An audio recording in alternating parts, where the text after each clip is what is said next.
এই অনেকদিন ধরেই তোমাদের একটা কথা বলবো ভাবছিলাম। আগে কি মহারাজ? মন্ত্রী আর গোপালের যে এই পরীক্ষায় সফল হবে তাকে আমি পুরস্কার দেব। এ তো বেশ শুভ সংবাদ। এই পুরস্কার সেই ব্যক্তি পাবে যে ভালো কাজ করবে, ভালো চিন্তার মাধ্যমে বাকি মানুষদের কাছে এক অনুপ্রেরণার উদাহরণ হবে। বাহ, বাহ, সাধু সাধু, খুব ভালো প্রস্তাব মহারাজ। ভালো না ছাই, এটা কোনো পুরস্কার না। ছে, ভালো কাজ করা কি চারটিখানি কথা? মহারাজ, একটা অনুরোধ ছিল। তোমার আবার কি অনুরোধ? বলছিলাম এখন আমাকে একটু বেরোতে হবে।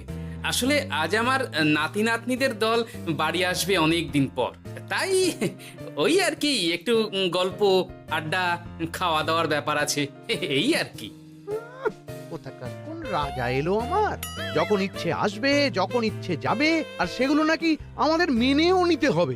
উফ, মন্ত্রী, এই হিংসুটে পানাগুলো কবে বন্ধ হবে তোমার বলো তো? তুমি যাও তো গোপাল। মানুষের ভালোবাসা পাওয়া, জনপ্রিয় হওয়া এত সহজ নয়। অনেক ধন্যবাদ মহারাজ। আমার তো বেশ গর্ব হয় তোমার জন্য, আর আমি চাই যে গোপাল আরো ভালো কাজ করে সেরা নাগরিক সম্মান পেয়ে এই কৃষ্ণনগরের মুখ আরো উজ্জ্বল করুক। নিশ্চয়ই মহারাজ, চেষ্টা করব। তবে পুরস্কারের কথা ভেবে আমি কোনোদিন কাজ করি না মহারাজ। যেটা আমার ঠিক মনে হয় তাই করি। এবার আমায় অনুমতি দিন, আমি আসি। হুম, বেশ বেশ, যাও যাও।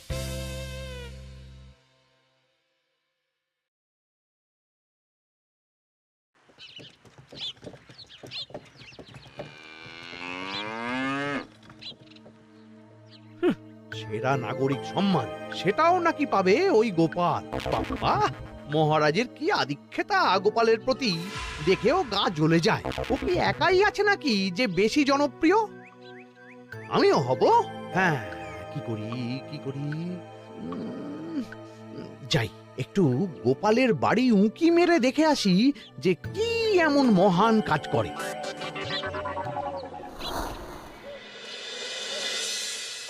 ও দিদা, শরবতটা দারুণ হয়েছে গো। হ্যাঁ, প্রাণটা জুড়িয়ে গেল। আর একটু খাবি নাকি তোরা?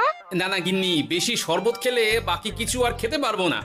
তুমি বরং ওই তরমুজ, জাম, যা যা ফল এনেছি সব এনে দাও। আচ্ছা আচ্ছা, সেই ভালো। উফ, আজকের দিনটা পুরো জমে গেল।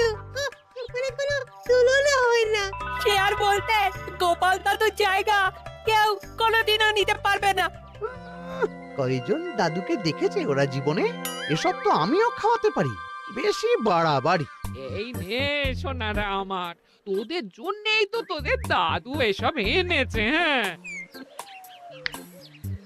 এই তোরা খা, কেমন? লজ্জা করিস না কিন্তু। সে আর বলতে, ও দাদু, তুমি আমার পরের গল্পটা বলো তো। কি ব্যাপার, মন্ত্রী মশাই হঠাৎ আড়ি পাচ্ছে কেন? কই গো দাদু, চুপ করে আছো যে? হ্যাঁ, বলছি। এবারে বুঝলি, এবারে তোদের একটা অন্যরকম গল্প বল। ধুর, আরে কি বলছে সব ঠিক করে শোনাও যাচ্ছে না। আর একটু ভালো করে উঁকি দি।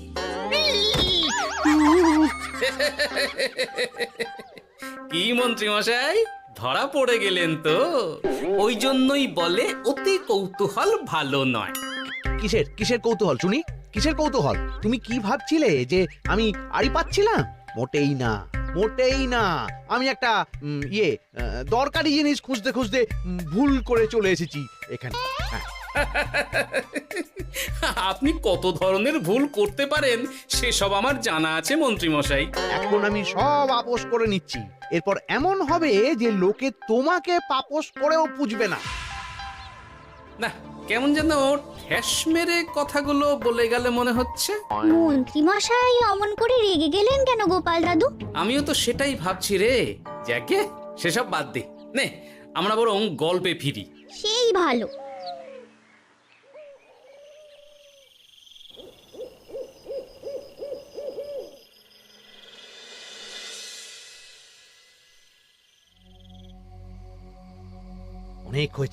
অনেক হয়েছে গোপালের গুণগান। এবার থেকে আমিও এমন কিছু করব যাতে আমি গোপালের থেকেও বেশি জনপ্রিয় হই। কিন্তু তার জন্য গোপালের কাজকর্মের ওপর একটু নজর রাখতে হবে।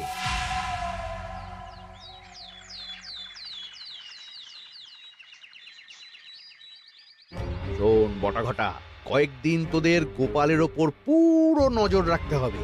গোপাল কিভাবে কি করছে, কেমন করে করছে, সব এসে আমাকে জানাবি তোরা।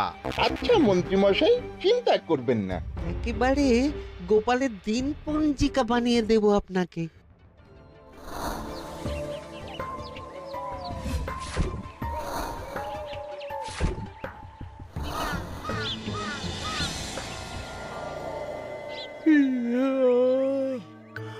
ওহ, দুপুরের ঘুমটাও একটু ঠিক করে ঘুমোতে দিবি না রে তোরা?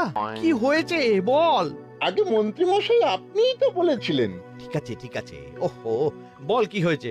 দেখে যা বুঝলাম গোপাল বড় উদার, পরোপকারীও। সে কাউকে ঠকায় না, আর নিজেও ঠকে না। হ্যাঁ, সবাই তাকে খুব ভালোবাসে। হয়েছে হয়েছে, বুঝেছি। এবার থাম তো। গোপাল পরোপকারী? হাহ, এতদিন ও ছিল, কিন্তু এবার আমার পালা।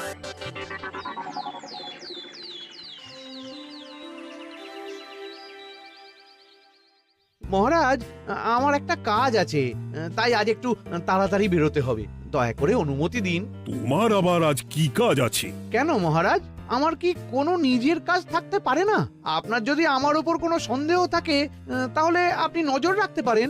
আহা মন্ত্রী, আমি কি সে কথা বলেছি একবারও? তাহলে এটা যদি গোপাল বলতো, তাহলে কি আপনি ওকে এত প্রশ্ন করতেন?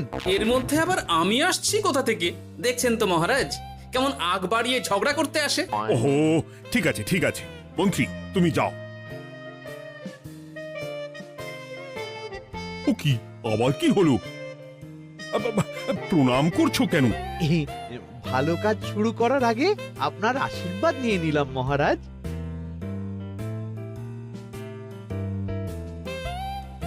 কিছু কি বুঝলেন মহারাজ? না, কি ব্যাপার বলো তো? কি সব ভালো কাজ শুরু করার কথা বললো শুধু? সেটাই তো, থেকে থেকে কি যে হয় বুঝি না।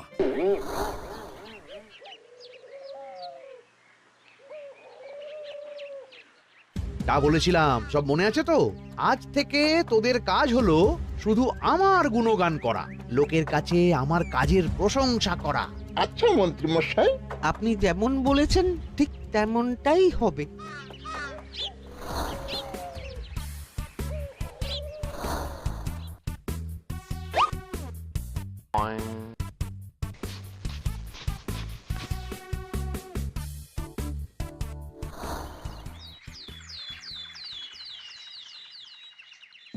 সত্যি কথা, মন্ত্রী মশাইয়ের মতো আর ভালো মানুষ হয় না। ওনার মন অনেক বড়। সে আর বলতে। বরাবরই তো খুব বড় মাপের মানুষ।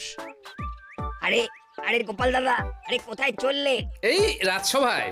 ও মা, তাহলে তো তোমার সাথে মন্ত্রী মশাইয়েরও দেখা হবে। হবে বই কি? বাহ বাহ বাহ বাহ, তাহলে তুমি একটু ওনাকে আমার গিন্নির তরফ থেকে ধন্যবাদ জানিয়ে দিও। গতকাল উনি আমাদের অনেক সাহায্য করেছিলেন কি না? সাহায্য?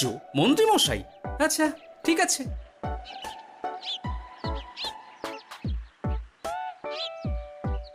কিরে, কোথায় যাওয়া হচ্ছে সব? আজকাল তো তোদের দেখতেই পাওয়া যায় না। বাড়িতেও গল্প শুনতে আসিস না তোরা।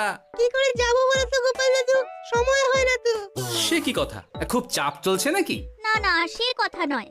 আসলে মন্ত্রী মশাইয়ের বাড়িতে একবার ঢুকলে খাওয়া দাওয়া গল্প খেলা সবকিছু সেরে বেরোতে বেরোতেই অনেক দেরি হয়ে যায়, তাই আর তোমার বাড়িতে যাওয়ার সময় হয় না।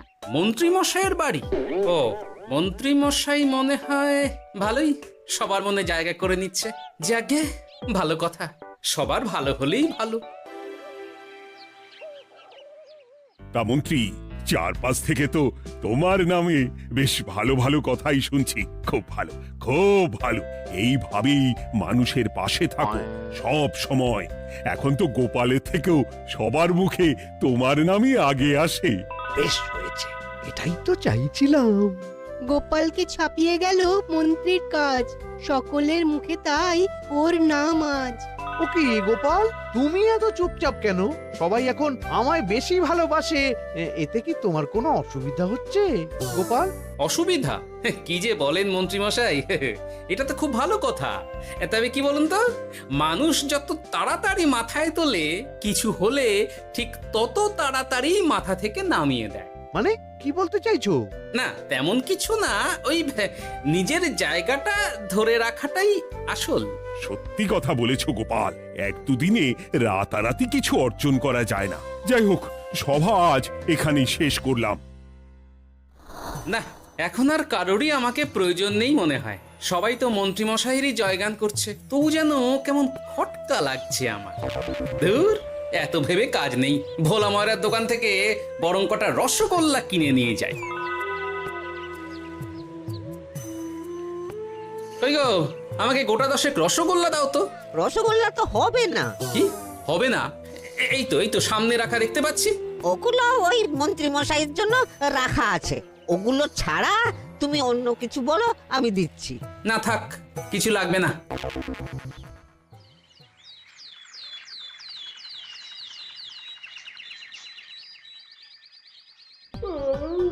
ও কি গো, বলি কত বেলা হয়ে গেল, তুমি এখনো রাজসভায় গেলে না? কদিন ধরে দেখছি কিছু হয়েছে, আর তোমার রাজসভায় বলি যেতে ইচ্ছে করে না বুঝি? না না, সেরকম কোনো ব্যাপার নয় গিন্নি। আমি দেরি করে যাই কি তাড়াতাড়ি, কোনো কিছু তো আর কারো জন্য থেমে থাকে না, বলো গিন্নি? মন্ত্রীমশাই তো আছেন, তাহলেই চলবে। এ আবার কেমন কথা? কিছু না, আমি বেরোলাম।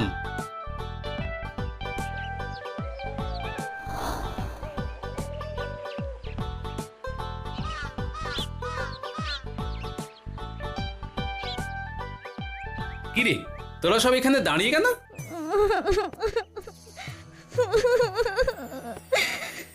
আমরা সব পরীক্ষায় শূন্য পেয়েছি, তাই আমাদের শাস্তি দিয়েছে।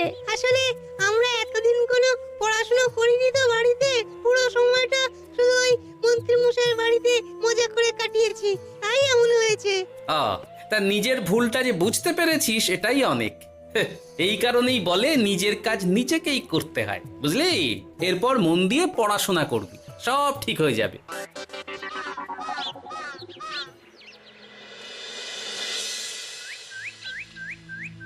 ও কি গো ভোলা ময়রা, এমন মুখ বেজার করেছে কেন? আর কি বলি গোপাল দাদা, খদ্দের একটাও নেই। বসে বসে শুধু মাছি তাড়ানো ছাড়া আর কোনো কাজই নেই। কেন, হঠাৎ এমন কেন হলো? এই মন্ত্রী মশাইয়ের জন্য উপকার করে দেওয়ার নাম করে আমাকে দুধ থেকে ছানা মেখে দেওয়ার কথা বলেছিল। আমিও খুশি মনে রোজ দুধ পাঠিয়ে দিতাম ওনার বাড়ি। তারপর? আসলে ওই মিষ্টি বানানো তো আর চারটিখানি কথা নয়, আমার সুবিধাই হতো। হঠাৎ খদ্দেররা সব জানানো শুরু করলো মিষ্টির স্বাদ পাল্টে গেছে, মান কমে গেছে, আর শরীর খারাপ হচ্ছে, এই সব। না না না, এ তো খুব খারাপ ব্যাপার। তার জন্যই তো আমি ওই মন্ত্রী মশাইকে উপকার করতে বারণ করে দিলাম। কিন্তু খদ্দেররা তো এখন আর বিশেষ করে আসতে পারছেন না। এখন তুমি ভরসা, এখন তুমি আমায় উপকার করতে পারো। হ্যাঁ বলো না, কি করতে হবে? তোমাকে তো সবাই খুব মানে। তুমি যদি ওই মিষ্টি খেয়ে সবাইকে বলো যে আমার দোকানের মিষ্টি ভালো, তাহলেই একমাত্র ওই আমার আবার বিক্রি শুরু হবে। বেশ।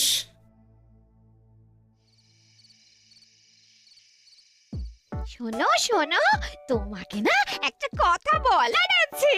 কি কথা? তুমি ভালো মানুষই করছো, তাতে তোমার লাভ, আমার কি লাভ আছে তাতে? মানে তোমার আবার কি চাই? সোনার গয়না, আমার একটা নতুন সোনার হার চাই। হ্যাঁ, না দিলে কিন্তু আমি চলে যাব। ওই দেখো, আচ্ছা ঠিক আছে ঠিক আছে, দেবো। ও মা, তাই? সত্যি তুমি খুব খুব ভালো। আমি তোমাকে যতটা কিপটে ভাবতাম, তুমি ততটাও কিপটে না। না গিন্নি, তোমার গয়না আমি গড়াবো, কিন্তু খরচ আমি করব না। যাকে বলে মাছের তেলে মাছ ভাজা। সে আবার কি করে সম্ভব? তুমি দেখোই না।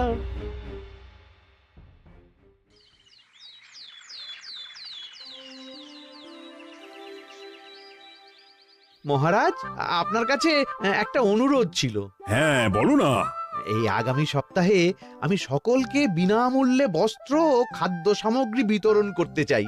আর তার জন্য আমার ইচ্ছা যে আপনি সেখানে প্রধান অতিথি হয়ে আসুন। বাহ বাহ বাহ, এ তো ভারী উত্তম প্রস্তাব, নিশ্চয়ই যাব।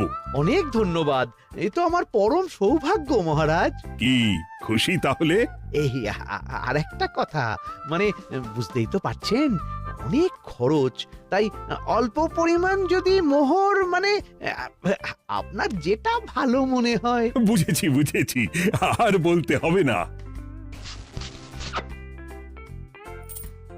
আপনি মহান মহারাজ, আজকে বুঝতে পারলাম আপনি সকলকেই সমান চোখে দেখেন। কি হয়েছে গো, তোমরা সকলে এখানে? বড় বিপদে পড়ে এসেছি গো দাদা। কি হয়েছে একটু খুলে বলো দেখি। মন্ত্রী মশাইয়ের অতি উপকারের ঠেলায় আমাদের সকলেরই বড় সমস্যা দেখা দিয়েছে। প্রথম বুঝতে পারিনি, কিন্তু এখন বুঝতে পারছি। দয়া করে কিছু একটা করো গোপাল দাদা। বুঝলাম, ঠিক আছে, আমি দেখি কি করতে পারি। যা বুঝছি, কিছু একটা করে মন্ত্রীমশাইয়ের উপকার থেকে সকলকে বাঁচাতেই হবে, কিন্তু কি করি পেয়েছি উপায়। সামনেই বস্ত্র ও খাদ্য সামগ্রী বিতরণের অনুষ্ঠান করবে বলেছে না? ওটাতেই কিছু একটা করতে হবে। যা বললাম তাহলে বুঝলি তো? ভালো করে মন্ত্রীর উপর নজর রেখে আমাকে সবটা জানা। হ্যাঁ গোপাল দাদু, কোনো চিন্তা করো না, মন্ত্রী মশাইয়ের আসল রূপ সামনে আসবেই।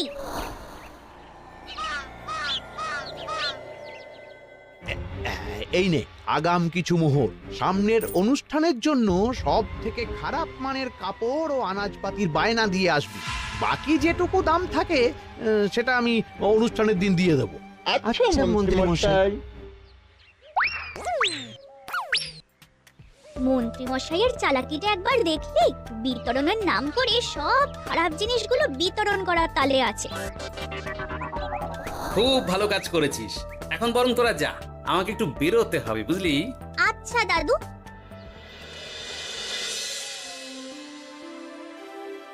তুমি সত্যি বলছো গোপাল? এত বড় বিশ্বাসঘাতকতা! আমার থেকে মোহর নিয়ে, আমার হাত থেকে উপহার নিয়ে আমার প্রজাদেরই ঠকানো। এখনই তাহলে ওই মন্ত্রীকে ডেকে এনে শাস্তি দেওয়া হোক। না মহারাজ, মন্ত্রী মশাই যে শুধু আপনাকে ঠকিয়েছে তা নয়, মানুষের ভালোবাসারও দাম রাখেনি। সবকিছু সবার সামনে হোক। মন্ত্রী মশাইকে কি করে ফাঁদে ফেলতে হয় সে ব্যবস্থা আমি করে ফেলেছি মহারাজ।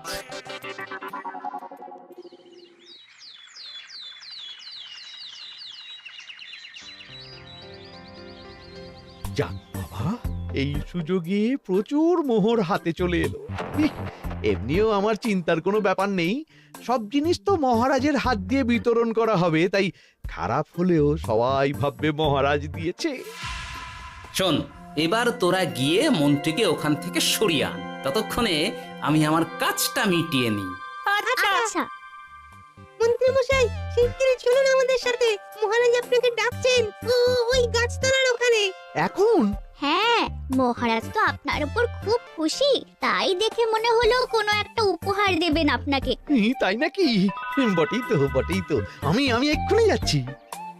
এবারে জমবে মজা।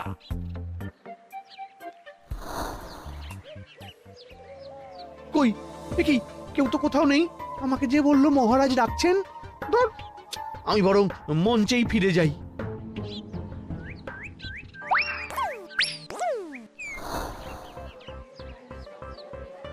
মন্ত্রী মশাই, আমরা চলে এসেছি। আপনি বলেছিলেন আজকে আমাদের পাওনা মিটিয়ে দেবেন। আপনার কথা মতো সবচেয়ে উৎকৃষ্ট মানের কাপড় আমি দিয়েছি। হ্যাঁ মন্ত্রী মশাই, আমিও একদম ওই টাটকা শাকসবজি, মাছ, মিষ্টি সব দিয়ে থলি ভরিয়ে দিয়েছি। এবার দামটা মিটিয়ে দিন। দুজনের মিলিয়ে হয়েছে ওই 1000 মোহর। বাহ মন্ত্রী বাহ, তুমি এত ভালো ভালো জিনিস বিতরণ করছো, আমি তো বিশ্বাসই করতে পারছি না। মোটেই না, আমি অত দাম দিতেই পারবো না। আমি তো ভালো জিনিস দিতে বলিনি, আমি বলেছিলাম সব থেকে খারাপ জিনিসগুলো দিতে। কি বললেন মন্ত্রী মশাই? এই রে, এই ধরা পড়ে গেলাম মনে হয়।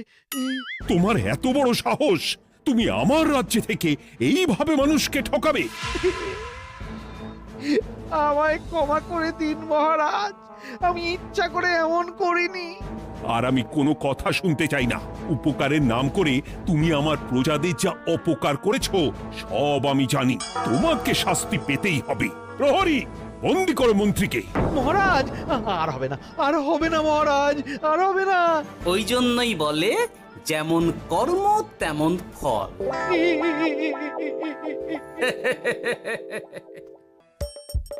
হাসির রাজা, জ্ঞানের রাজা, রসিক রাজা।